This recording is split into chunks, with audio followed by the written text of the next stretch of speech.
Okay, let's start. So I'll go through this material slightly fast today because I have already gone through this material once some time back. So we will discuss the concept of process and what we mean by an interrupt. How do processes repeatedly, the process that is getting executed on the CPU repeatedly changes after short intervals of time in modern computers. There are many reasons, several, I mean, 3-4 reasons for which context, this type of change of an executing process is called a context switch. There are 3 or 4 reasons or mechanisms by which context switch can happen, and we will have a look at them.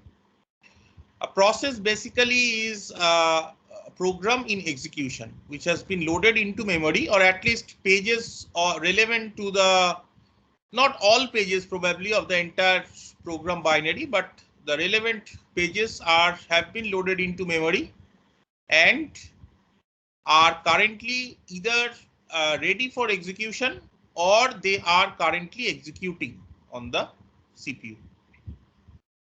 A CPU typically executes only one executable at a time, and the process is characterized by its program counter, that is the instruction of the next instruction that is supposed to get executed, the stack, and the data section. The data section means the portion of the memory where data is stored, and stack is kind of the temporary portion of memory which keeps on growing and shrinking. We have seen this diagram several times in this entire course, and you will keep on seeing this diagram in your next course also, in your operating systems course. Here is, this is the kind of an logical description of the virtual memory space of a process. What is a virtual memory? We have discussed in the last class.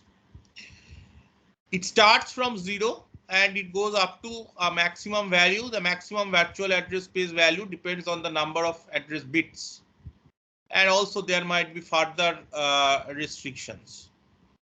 There are several portions. The lower addresses typically are reserved for the text segment of the program. The text segment is basically the collection of instructions. Then you have the data segment, the portion that holds the global variables and statically declared data. Then you have the heap, which is the portion from which you dynamically allocate memory. And at the top is the stack. A stack is useful when you have to temporarily store some information. For example, when you are going for a procedure call and there is a possibility that your register contents have to be saved before you jump to a procedure. All of these we have in the entire semester, in this entire course we have discussed in detail. Typically the heap grows upwards in the address space, and typically the stack grows downwards in the address space. The virtual address space gives an impression. Again, I am repeating the same thing that I taught in the last class. The virtual address space gives an impression that as if every program has this virtual address space available to it, okay, on the computer. However, that is quite impossible, because as you can guess, if one program is occupying the entire address space, how can another program occupy the same address space? In general, simultaneously, we have all modern computers are time shared systems in which there are multiple processes running at the same time. How is that possible? Well, it is possible because you, at any given point of time, the application programmer feels that he has the entire address space available to it, a contiguous address space starting from 0 up to a maximum value available to it. This is not the physical reality, because this, first of all, allocating so much of contiguous memory space, even if the max value does not span the entire available address space, even if the max value is limited to something, okay, so much of contiguous address space allocation in main memory is quite difficult.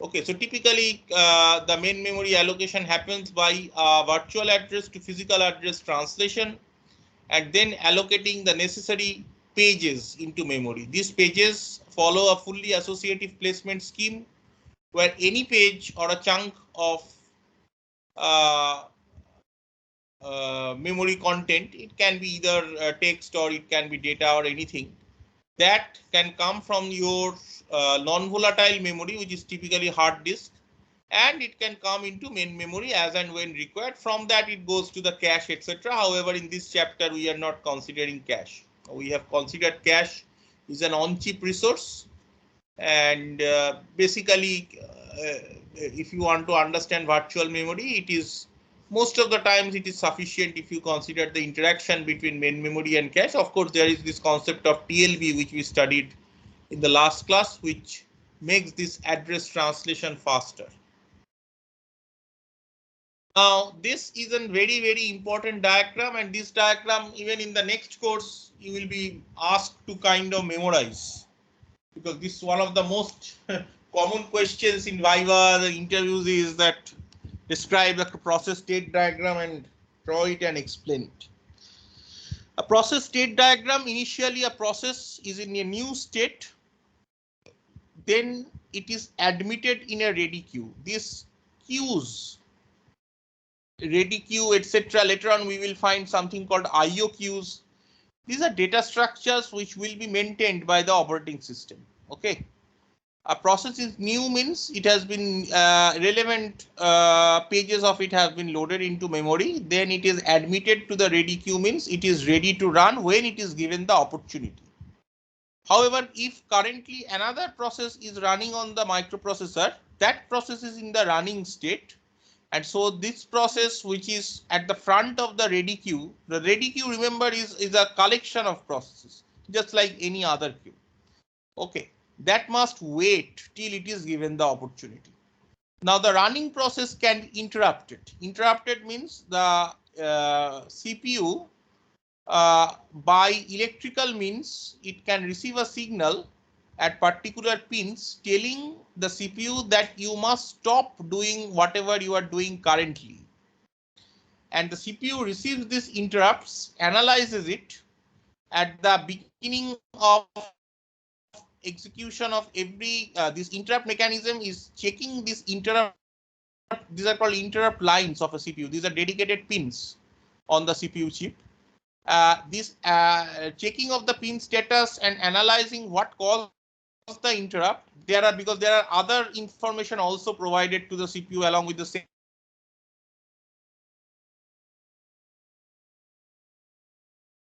Gives the CPU hint of what interrupts can also be. For example, exceptions can be generated. An exception is an internally generated hardware interrupt. For example, the opcode is not valid.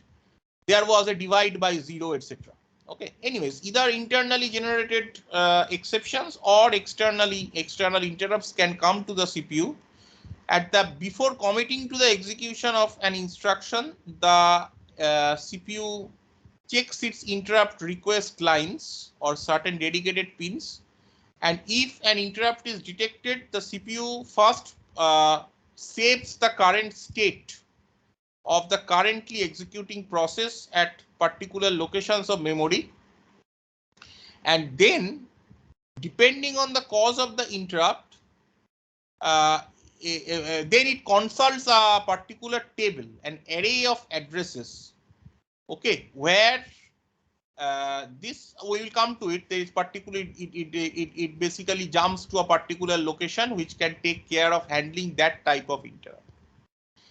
When an interrupt happened, the current process typically is evicted from the CPU. Who will evict the current process? This is a very important question. Is evicted means what? It is evicted means its state is saved into memory. You cannot just suddenly say that I will forget whatever the process was doing. Up to whatever job, whatever is its state, up to whatever work it has performed, that is saved into memory. And then another operating system module to handle that type of interrupt comes in. Okay. One of these operating system modules might be something called a scheduler.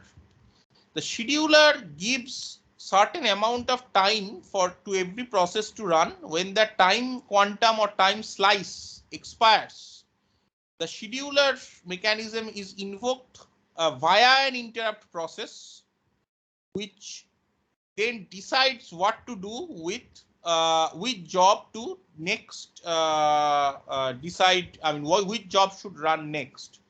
Of course, this scheduling mechanism is it runs in a kernel mode, and it has the privileges to make modifications to the program counter as and when it wants. I mean, program counter modification through jump instructions can also be indirectly performed. But basically, it changes the program counters and makes the CPU jump to the address of the next process that is supposed to run. Please understand that this address need not be the beginning address of the next process, because the next process that is supposed to run probably is an unfinished process. When a process is interrupted, it is sent back to the back of the ready queue. Okay. So currently something which is at the front of the ready queue, extreme front, should run. However, depending on situations, if there are emergency situations and some high priority process has come in and some VIP process has come in and is probably not at the front of the ready queue, but it must be given the opportunity to run immediately, the scheduler in such cases can select that process and give it an out of turn opportunity to run on the CPU. However, this is usually rare. Usually the process which is at the front of the queue gets the opportunity to run. How much so? Continuously this kind of a thing keeps on happening. Okay. There is a process, say P0 running, then there is an interrupt, or it can be a system call. A system call is a call made by the program to the operating system requesting certain services. For example, it wants to display something on the monitor. This is a simple service for which the operating system must help it. A normal user process with normal user process privileges, in the user mode, you cannot write to the memory locations or to which your monitor or display monitor is mapped. Okay. So this type of requests are made. The operating system then it saves the state into process control block. A process control block is a data structure which stores the current state of the process. Typically, a process control block contains several pieces of information. For example, the state of the process, the number of the process. Any process in Unix has a number. Okay. The program counter, the registers, etc., the memory limits, the list of open files, etc., etc. In any, if you will find, you can find the process control block data structure, the C structure corresponding to a PCB, say in Linux. If you just search on internet, you will find details of it. Even in textbooks, this is given. So the save is state into the PCB, then it is decided that process P1 will run. So this is a very simple mechanism where there are only two processes. There are only P0 and P1, that's it. But usually there will be much more number of processes.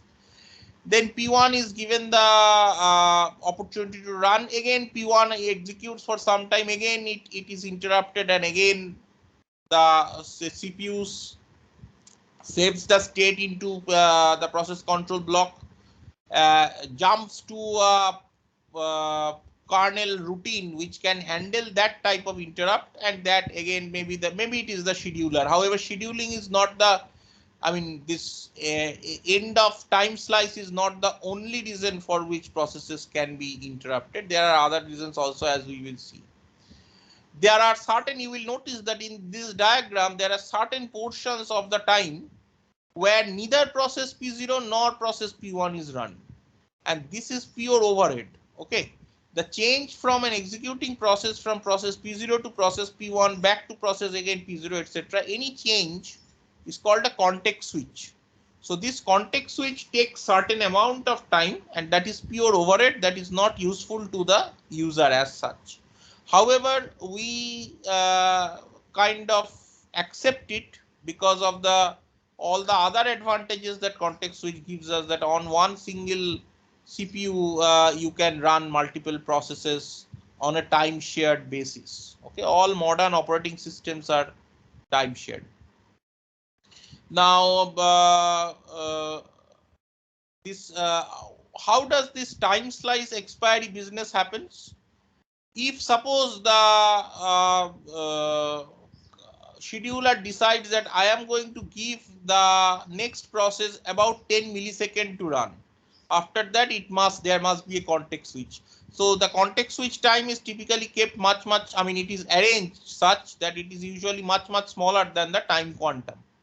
Because like say if 10 millisecond average time on average is given to one process, context switch will probably take 1 millisecond or less, much less than 10, like less than 10% of this. Okay, so suppose the scheduler decides it is going to give process P0 10 millisecond to run. Now it basically initializes a counter with a value which at the given clock rate of the counter, it's a hardware counter. Okay, it is initialized to a value which at the given clock rate would count down from a starting value to 0 in exactly 10 milliseconds. Okay, so suppose it is something like say 1 gigahertz. 1 gigahertz is 10 to the power 9. There are 10 to the power 9 clock cycles in 1 second. 10 millisecond is 1 by 100 of that. Okay, so it will initialize it to a value of 10 to the power 7 or so that in exactly 10 millisecond, it will count down to 0. This down counter, when it reaches 0, it raises a 0 detection signal, and that is kind of an interrupt to the processor.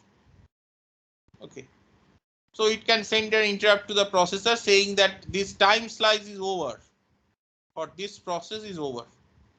Okay, so you must do a context switch. Okay, we have noticed that there is fundamental lack or gap of understanding among students when you ask that who interrupts the CPU. When the time slice of a process is over, who will interrupt the CPU to tell the CPU that time slice is over? Many students answered the operating system interrupts the CPU. Are a operating system, how will it interrupt the CPU? Operating system is just another piece of software which sometimes on a time shared basis it occupies the CPU and runs there. Several different modules of the operating system. Ultimately, the operating system is controlling your computer. That is fine, but it is not a magic godlike software that it does not need any CPU to run. It's not like that. So when you say that the operating system interrupts the CPU, where is the operating? How will it interrupt the CPU? It is not currently executing. Currently, your process is executing, say, and that has to be interrupted. So the operating system plays an indirect role. The operating system scheduler arranges such that the execution of a process will be interrupted through this timer mechanism. This type of interrupts are called timer interrupts. But the operating system cannot directly control the interrupt. It cannot directly cause any context switch. The timer interrupt mechanism is hardware controlled. Okay, any interrupt mechanism is primarily hardware controlled. Okay, so you should understand that. Fine. Corresponding to every IO device, slow IO devices like say magnetic tapes, which have become obsolete nowadays, disks, terminals, etc. There are, because multiple processors might be wanting to do operations with these units, there are job queues attached with them. Okay. First of all, there is a ready queue which shows which processes are currently under contention. They are in ready state, and if given the opportunity, they can run. As usual, it is a queue typically it's a linked list implementation maintained by the operating system. This linked list, the linked list where each node is the process control block structure. Okay. They are at the queue header. There can be heads and tails pointers directly. The head pointer is obvious, but the tail pointer also gives you direct access to the end of the queue if you maintain. Now, magnetic tapes they maybe there, maybe not be there. Otherwise, say magnetic disk hard drives, the ones that we have studied, they are very slow devices. Okay. One of the components of the delay was the queuing delay. Now, this is the reason why this queuing delay happens, because currently this PCB3, the process control block for process number 3 probably is currently in contention to occupy the to do its transaction with the hard disk drive next. What about the other process number 14 and 6, which are waiting? They don't know how much time process number 3 will take. So that part of the queuing, that part of the delay is kind of non-deterministic. Okay. If process number 14 and process number 6 are unlucky, process number 3 will take up a lot of time occupying the magnetic hard disk drive, and then their delay would be adversely affected, because typically the devices cannot handle multiple processes at the same time. Okay, so they will process only one at a time.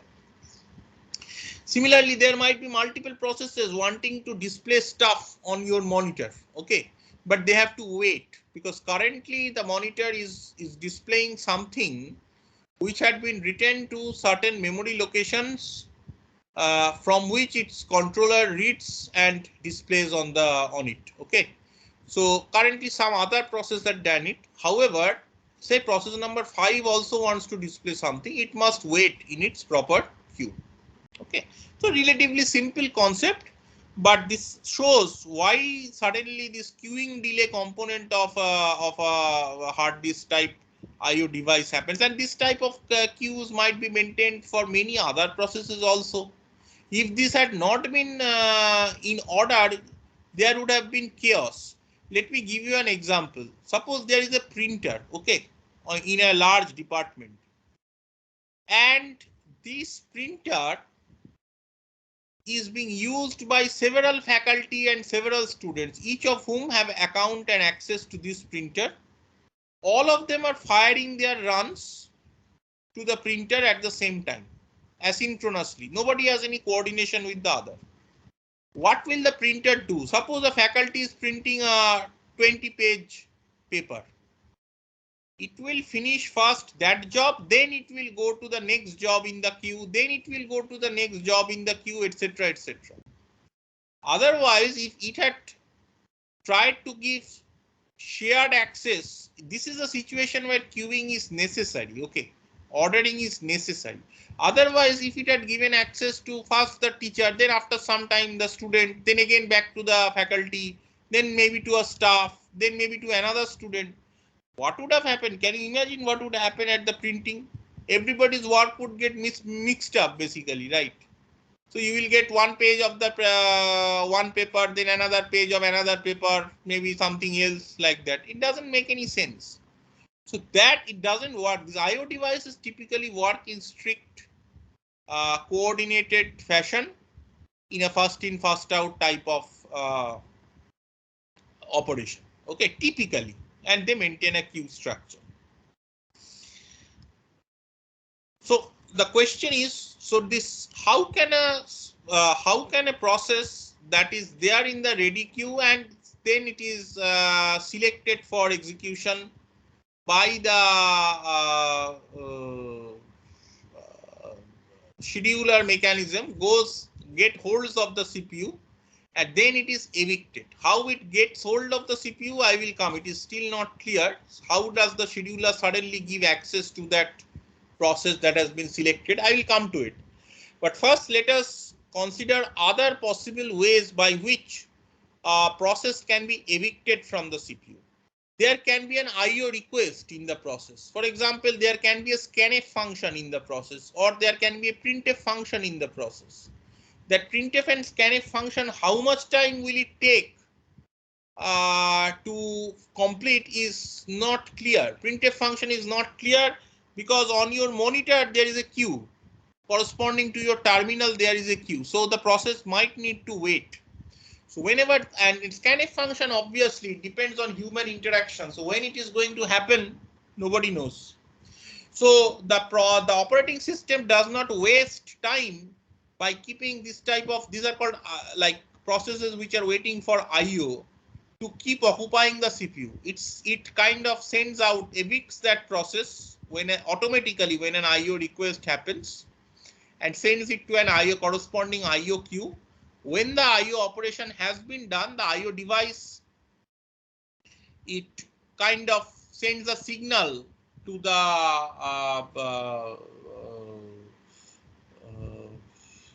proper hardware units. Okay, maybe again to the certain registers can be set, etc. After some time, the operating system might check these registers to check or certain memory locations. These registers typically will be memory mapped. So these are not like physical registers sitting there. These are memory mapped registers, virtual registers. So they can read that, and when it finds that the work is done, it again makes that process go to the back of the ready queue, so that when its turn comes, it can execute. Time slice expired, we have already discussed. Time slice expired is not a fault of the process. There was no IO operation, still it is forced to be evicted, so it goes and keeps standing at the back of the ready queue. The third procedure is forking a child. What is forking a child? Forking a child is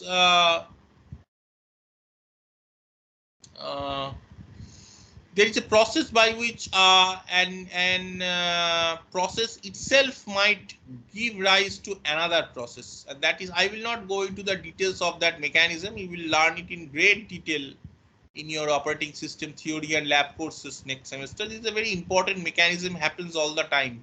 For example, when you type, usually you type an a.out on a Linux command prompt and press an enter. Typically that will be executed as a new process, as a child process of the shell process that corresponding to your command line terminal. Okay. So usually after forking that child, the parent waits till the child has finished. That is the typical mechanism. Most of the times the parent will wait. There are mechanisms by which you do not want the parent to wait for it, and you will get back your command prompt directly and keep on typing their new commands. With your child process will keep executing in the background. That is the mechanism on Unix by which you can do it by typing and say /a.out ampersand and press an enter. That ampersand shows that you want the process to run in the background. Okay, so that can happen, but typically the parent will wait for the child process until the child process finishes. You will not get back your Linux command prompt. So that is the example of the shell process corresponding to your command prompt waiting for the child process to finish. And finally, when the child has finished execution, that parent process again comes back and goes to the back of the ready queue and again waits. See, everything this when we are saying it is waiting, finally after some time it gets a chance, you might be surprised that it doesn't seem like that, because you instantaneously get a response from the computer whenever you want as a user. But that's not the case actually. Okay, what do you mean by instantaneous? It is instantaneous at human time scales. Okay, human beings cannot react to events, or they cannot distinguish between events when the at a time resolution of less than 1/10th second. So when it is less than 0.1 second or so, our sense of distinction of two events, like if one event has happened in 0.05 second and another event has happened at 0.09 second, it will seem to us that they are happening at the same time almost. So our time resolution is limited to kind of a scale of 1/10 second. Okay, 0.1 second or 10 to the power minus 1 second. That is our human time resolution. That too is quite fast, but okay, say 0.1 second. What about the computers, modern computers? They are working at gigahertz speeds. Okay, they are working at, you are giving a time slice of 10 millisecond to a process to complete. 10 millisecond is 0.01 second. So it is 10 times faster than your fastest response time. So there is no way you will feel any issues regarding this context switch. To you, for example, I am opening this Microsoft Teams and PowerPoint and giving a lecture. It seems to me that all the time the only process which this currently this computer is executing is my process. I can shift this mouse, and it is kind of shifting the cursor. Okay, so these are kind of interrupt events happening, or I am making probably a system call to the operating system to let me give this process the permission so that the display can is like this. This cursor shifting on the display can happen. Okay, but things are happening so fast. There is no delay between my shifting of the cursor and the actual shift of the cursor on the screen. There is a time gap. Okay, these are not instantaneous events, but the time difference between these two events is so small that physically I cannot distinguish between them anymore. Modern computers take advantage of this feature to give you an impression that you are performing continuous execution of only one process at a time. That is not the case. On Linux, you can type the top command to see how many processes, several processes are running on your system. On Windows, you can type Alt Control Del and then click on Task Manager to see how many processes are running on your system. You will find tens of processes, at least 20, 30 processes are running on your system. Even if they are not all your application processes, many of them will be daemon processes. Daemon processes are processes which keep on running in the background without disturbing the user or without even the user knowing about them, but they are very important. For example, the networking daemon process, which handles all your incoming and outgoing connections, etc., which keeps listening for any incoming connection from other servers, etc. Okay, so of course several processes are running. They are getting slices of the timeshare repeatedly.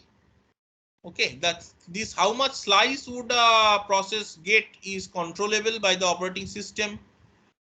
When the process will get access to the CPU is controllable by the operating system.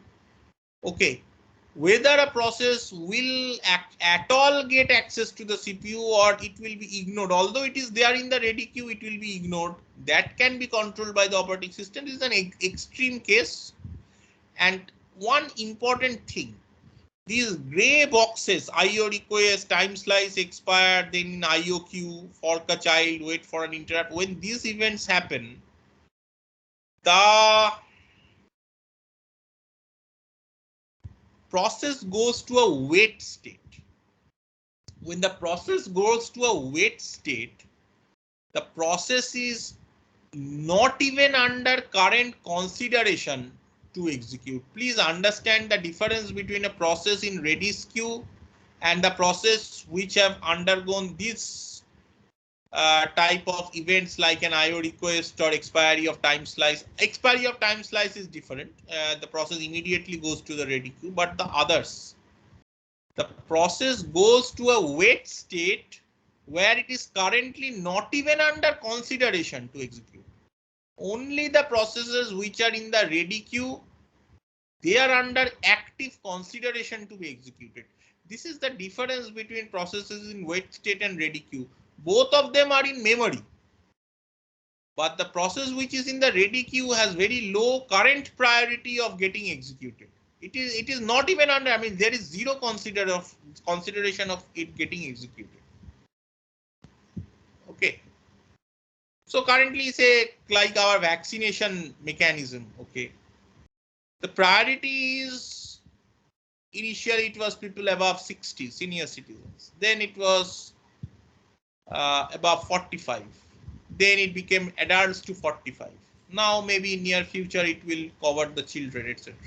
But currently till children are covered or kids under 12 are covered, their kids under 12 now are very low. They are almost, there is no priority of them currently getting vaccinated until vaccination for the other groups have reached a certain level. So this is a very important concept and you should understand this. Now scheduler, won't go into scheduling because scheduling is a huge topic that will take weeks of discussion when you probably take your operating system course. Long-term and short-term schedulers. Primarily short-term scheduler is what people are concerned with, which allocates what process should run and how much time quantum should it be given. Okay, there are two types of processes. One are IO bound process, which spends more time doing IO than computations.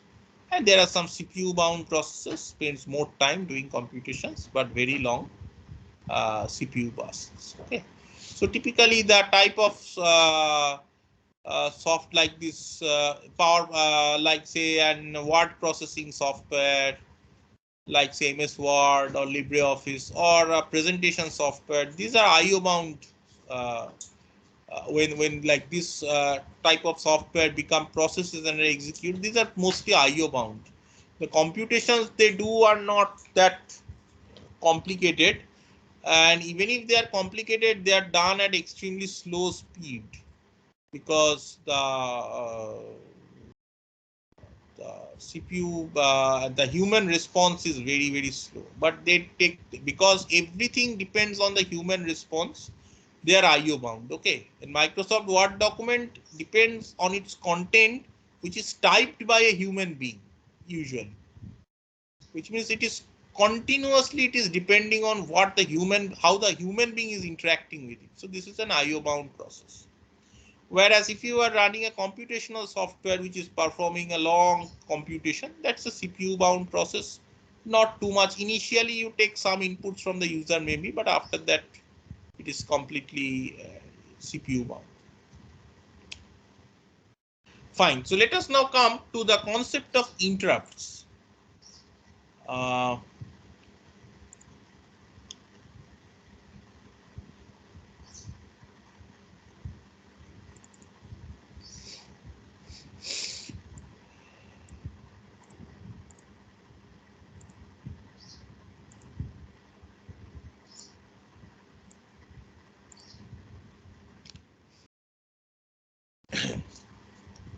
There are several types of IO devices which you already know. There is an incredible variety of IO devices supported by modern computers. They usually they are accessed through something called ports. Okay, the ports are either kind of connected in series, and finally they share something called a bus, which is this is called a daisy chaining or shared direct access. Bus is a very common feature in any modern computer. It is a shared resource where different IO devices can plug in. There is a well-defined bus protocol which these IO devices understand and they play according to the rules. Usually only one IO device can read or write data, or write data at least only one at a time on the bus. When it is done, another IO device takes over, etc. Okay, there can be complicated bus protocols, okay, which require complicated controllers. Some of them are called host adapters, which are completely separate circuit board containing the bus controller hardware. These host adapters can be plugged into your CPUs in particular slots. Now there are two ways to control devices. Okay, there can be dedicated instructions or direct IO instructions. Okay, they are designed to interact only with IO hardware. We have not studied that type of instructions in MIPS, but they can be part of your instruction set architecture. These IO instructions directly interact with particular IO devices, but the more common feature is to treat these IO devices uniformly and perform something called memory mapped IO. In memory mapped IO, the IO devices are provided space in memory through which they can communicate with the CPU. Okay, they can read and write data onto that location, and the CPU can read and write data from that location. Now, typical PC bus structure, say a PCI bus, is a very common bus, shared bus on modern PCs. Nowadays, PCI Express and all these fast buses have come in, which are kind of improvements over them. There can be other buses also. For example, there can be expansion buses through which keyboards and other serial and parallel devices, for example, mouse, etc., they can be connected. And there can also be other buses to handle data storage devices like the iSCSI bus. The iSCSI is such a complicated protocol that the iSCSI protocol itself needs another controller, and it gives rise to another internal bus on which multiple disks might be attached. The most important feature of this diagram is look at how multiple resources are sharing the same bus. Okay, any node in this graph can connect with any other node through the bus. The only issue is that the bus cannot handle multiple electrical signals at the same time. Okay, so that has to be respected. That restriction has to be respected. Okay. The processor can interact with devices like, say, monitor via the memory. So actually through any IO device through a memory mapped process. So the processor reads and writes data onto the memory, particular locations, and then the device goes and collects that data from the memory. The only issue with that problem is that scheme, I mean that kind of an arrangement is that now this processor to memory, this path becomes very, very busy, right? Because now many devices are fighting to get access to memory to perform read and write to their portion of the address, because they will collect this data from there. If there are many IO devices like that, then there is a fight for this memory common resource. Okay. Also, this diagram is slightly confusing because this shows the cache to be outside the processor. That is not the case in most modern processors. The cache is actually in chip. So earlier, maybe there were faster memory modules which were off chip caches, but nowadays by cache we mean something, as we have studied, it is inside the processor chip. Okay. To avoid this problem of multiple processes fighting for this memory, and another problem is that when processes are directly accessing memory, when processes are many processes are accessing memory and performing reads and writes, when the processor itself might need to wait to perform regular memory accesses. Okay. Suppose there is a page fault or not page fault, say something has to be written to memory or has to be fetched from memory. Processor does not have any access, means the processor cache does not have any access, because the processor is currently handling many other requests. Okay, so this problem can happen, but still it is accepted. To free the processor from the burden of handling every transaction on behalf of every other devices, IO devices, something called direct memory access or DMA has become very popular. What is DMA? Suppose you want some device wants to interact directly with memory. Okay, some IO device. You do not want to involve the processor at all. There is something called a DMA controller The processor tells it that, okay, you handle this transaction, this much of this is the starting address of the data, this much by many bytes of data have to be written or read. When you are done, tell me. In the meantime, let me work on other things. So it goes off and works on other things. The the DMA controller, there is another additional piece of electronic circuitry called a DMA controller, which handles access to this memory module but from other IO devices. That DMA controller performs the transaction. When the transaction is complete, it informs the processor, maybe through an interrupt mechanism, that the transaction is done.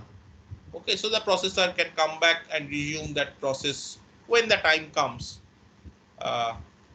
Okay, so this device IO port locations are typically these instructions which deal with these devices directly. They usually small numbers. Now, question is why? What is the other advantage of this interrupt mechanism?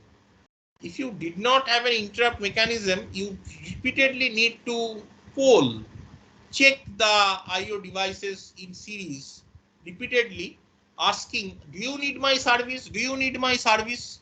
But that is a very, very wasteful. Like I gave an example that where a doctor, instead of sitting in his chamber and waiting for the patients to come to him if needed, the doctor himself every morning goes to every house and asks, do you need my service? Is anybody sick?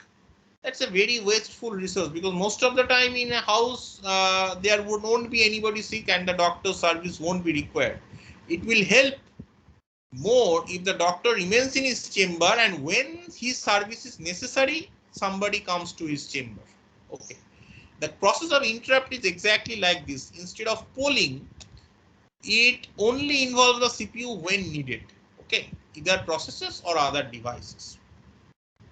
Some interrupts are called maskable, which means they can be delayed a little bit, but some are non-maskable. Typically, the exceptions, like these dangerous errors, like so this is an Intel Pentium processor. What is a vector number? I will come to it. But look at this, the vector number, the smaller vector numbers. Okay, divide error. Okay, bound range exception, invalid opcode. These are device not available. These are dangerous errors. Okay, these are like hardware errors. So this type of things are non-maskable typically. Okay, divide by zero error cannot be masked. It has to be immediately handled. When a CPU, before executing every instruction, it looks at its interrupts at these interrupt request lines, which are pins, electrical pins. If it finds an interrupt, it first saves the state, and then it transfers control to an interrupt handler. Okay. Where to go to the interrupt handler? Interrupt handler is a small module in the operating system, a small piece of code which is specialized in handling that type of interrupt. How does the CPU know where to go to handle it? Well, it is given some hint. Along with the interrupt, some codes, typically numerical codes, are also provided to the CPU, which tells the CPU you go to that particular location where you will find the proper interrupt handler. The CPU first goes to something called an interrupt vector table, which is an array of addresses. The vector number is the index of the array.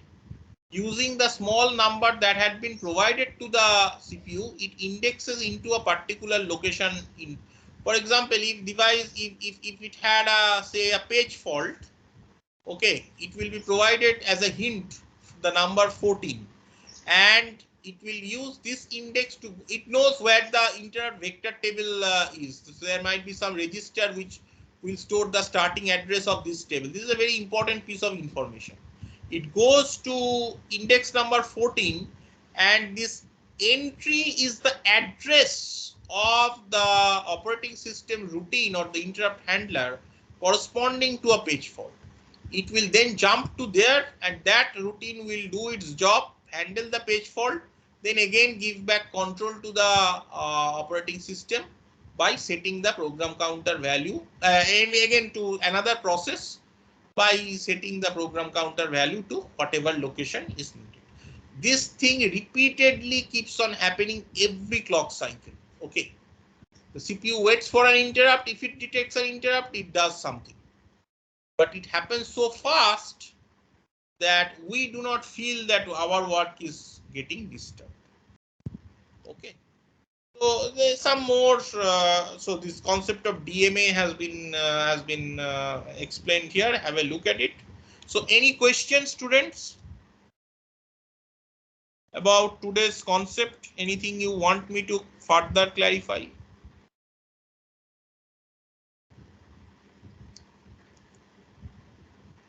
So these portions are being taught from the operating system book by Galvin. You will find the PDF on internet, and also you can buy this because anyways next semester this will be your textbook.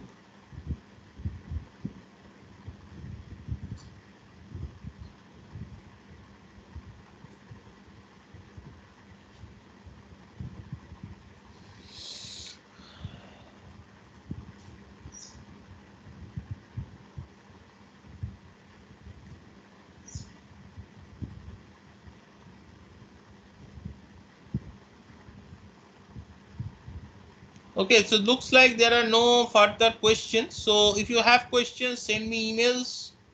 But otherwise, in terms of classroom teaching, this is my last lecture with you this semester. From next week, pipelining, the topic of pipelining will start. And your exam, the third exam, will be on 15th November. I will send an email detailing. 15th November is Monday. During the class slot, as usual, it will start at 12 and it will go up to maybe 1:45 or so, like you had the second exam. Similarly, and the details of the portions, etc., everything, what would be the syllabus, everything we will mention by detailed email. I just wanted to give an advance intimation that your third exam for the theory will be on 15th November. Okay, thank you. I hope you have enjoyed this course till now, and again you will also enjoy the other portion that is left that will be taught by Professor Bhargav Bhattacharya. Many concepts of this course will be useful in the operating system course that will come up next semester. That's why this course is a prerequisite for another operating system course next semester. Thank you very much. Thank you. Thank you.